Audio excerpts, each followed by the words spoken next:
Friends of my youth, Mr. Sudheer, written by Ruskin Bond.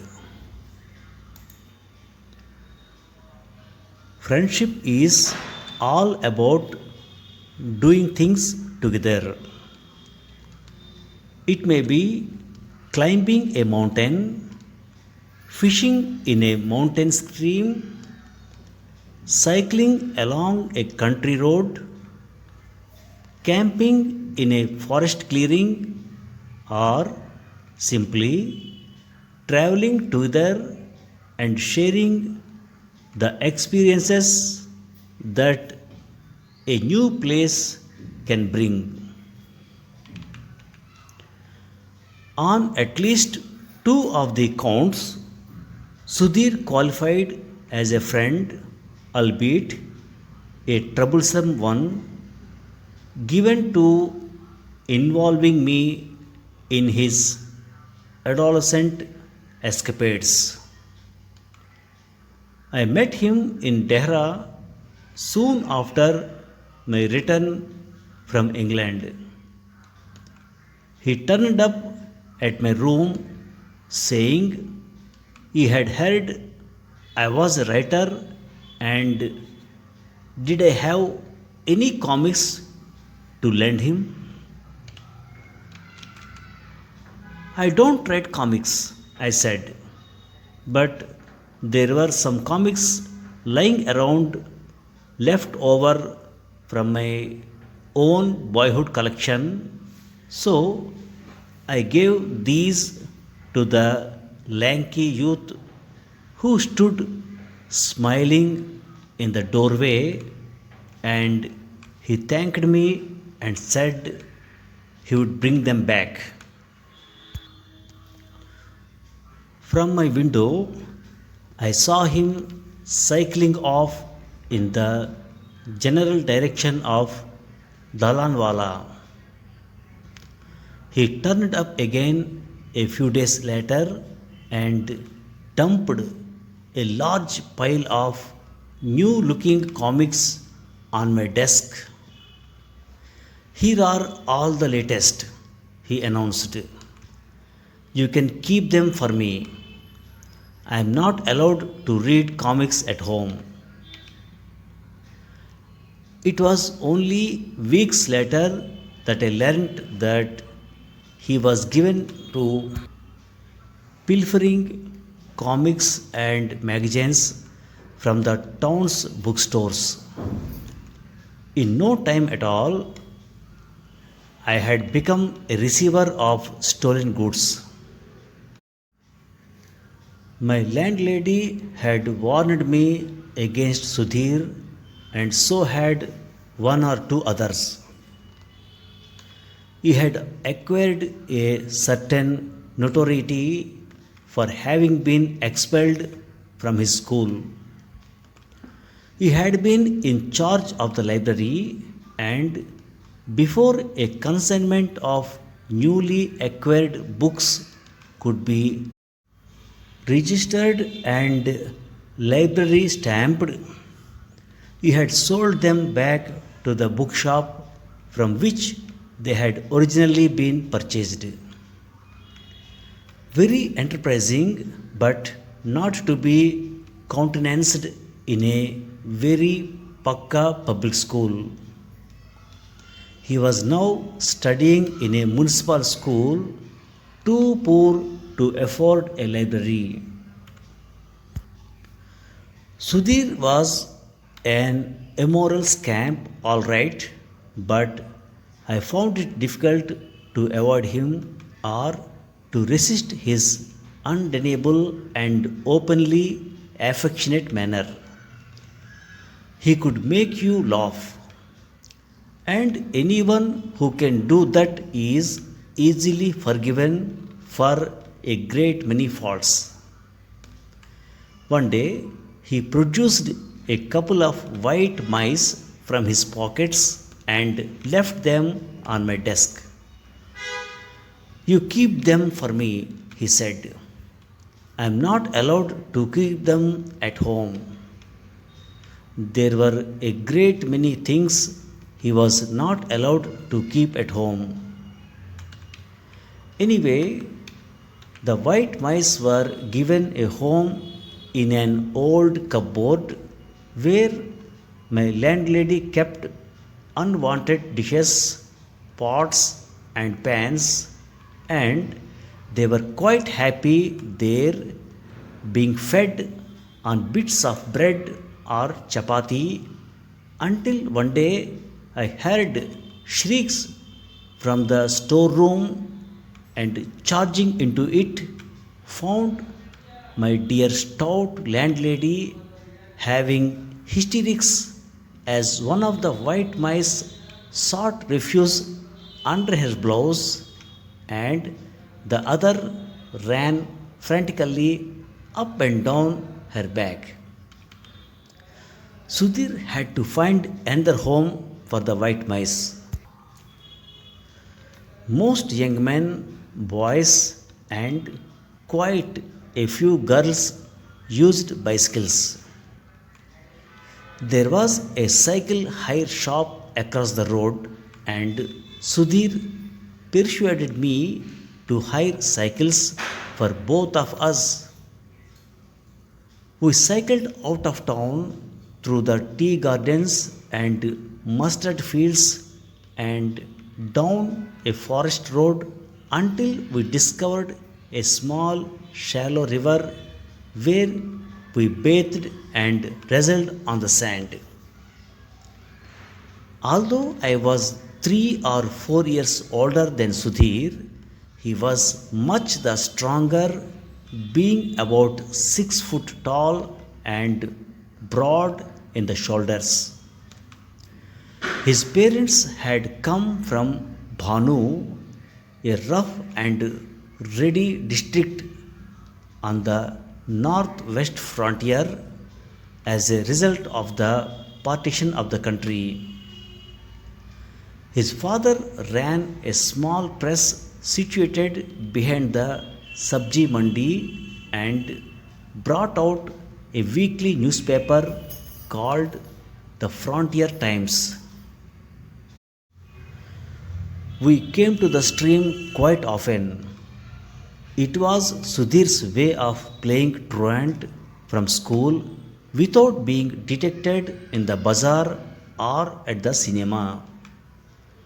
He was 16 when I met him and 18 when we parted, but I can't recall that he ever showed any interest in his schoolwork. He took me to his home in the Karanpur Bazaar, then a stronghold of the Bhanu community. The Karanpur boys were an aggressive lot and resented Sudhir's friendship with an Angrez. To avoid a confrontation, I would use the back alleys and side streets to get to and from the house in which they lived. Sudhir had been overindulged by his mother, who protected him from his father's wrath. Both parents felt I might have an improving influence on their son and encouraged our friendship. His elder sister seemed more doubtful.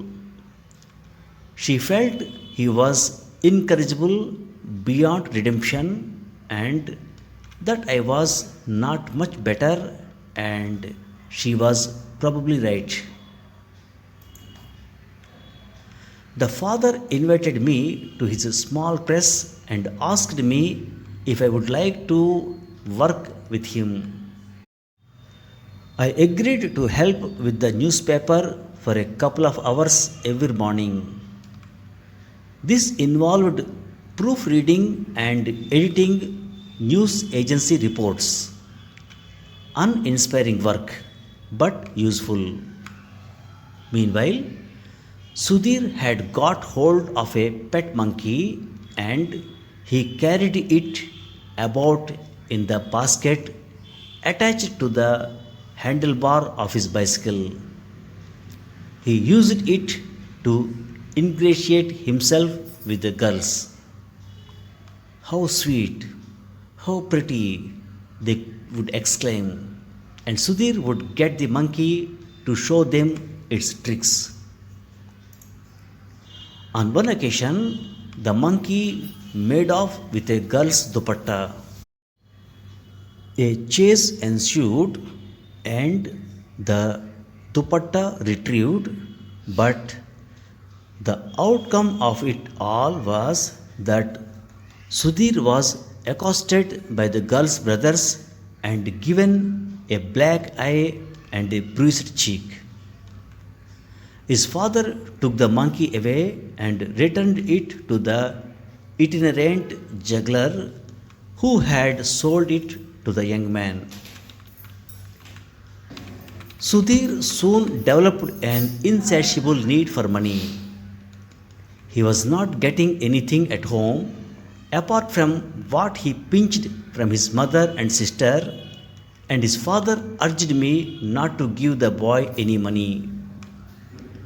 After paying for my boarding and lodgings, I had very little to spare, but Sudhir seemed to sense when a money order or check arrived and would hang around spinning tall tales of great financial distress until, in order to be get rid of him, I would give him 5 to 10 rupees. In those days, a magazine payment seldom exceeded 50 rupees. He was becoming something of a trial, constantly interrupting me in my work and even picking up confectionery from my landlady's small shop and charging it to my account. I had stopped going for bicycle rides. He had wrecked one of the cycles and the shopkeeper held me responsible for repairs. The sad thing was that Sudhir had no other friends. He did not go in for team games or for music or other creative pursuits which might have helped him to move around with people of his own age group. He was a loner with a propensity for mischief. Had he entered a bicycle race, he would have won easily.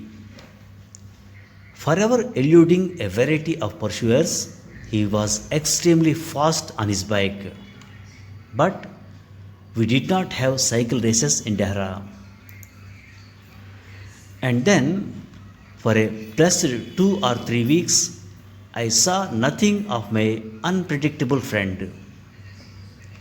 I discovered later that he had taken a fancy to a young school teacher about 5 years his senior who lived in a hostel up at Rajpur. His cycle rides took him in that direction.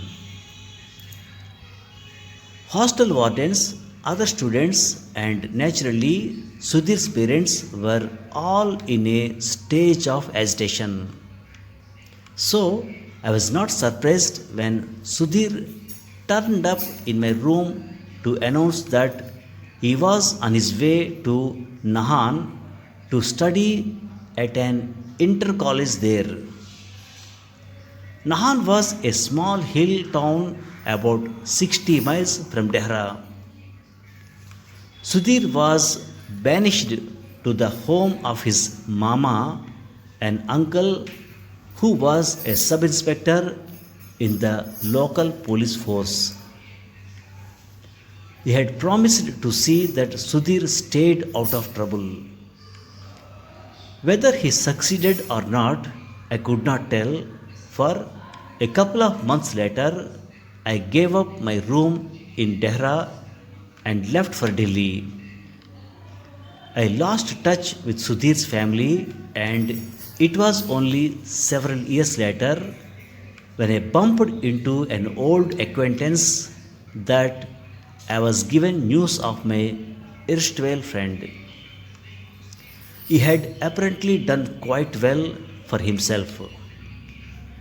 Taking off for Calcutta, he had used his charm and his fluent English to land a job as an assistant on a tea estate. Here, he had proved quite efficient, earning the approval of his manager and employers. But his roving eyes soon got him into trouble. The women working in the tea gardens became prey to his immoral nature. Courting with one girl was acceptable, but with several was asking for trouble. He was found dead early one morning with his throat cut.